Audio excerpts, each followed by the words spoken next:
دوري أبطال أوروبا 24 25 راح يكون صعب جدًا على ريال مدريد إنه يتأهل من دوري المجموعات. طريقة التأهل 24 فريق يتأهلون على مرحلتين، من الأول للثامن يتأهلون مباشرةً إلى دور ال16، من الثامن لل24 ينتظرون قرعة ويلعبون ذهاب وإياب، اللي يفوز بالذهاب والإياب يتأهل من عندهم 8 إلى دور ال16 يصيرون 16 فريق.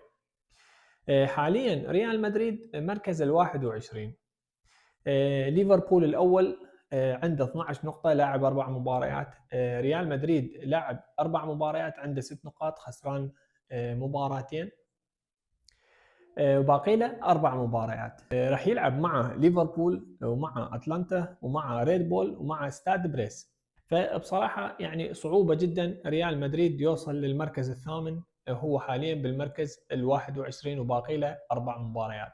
أتوقع ريال مدريد راح يتأهل عن طريق الدور الثاني من دور المجموعات، اللي هي قرعة، ويلعب يطلع له أي فريق بالقرعة يلعب معاه ذهاب وإياب، ويتأهل دور ال16.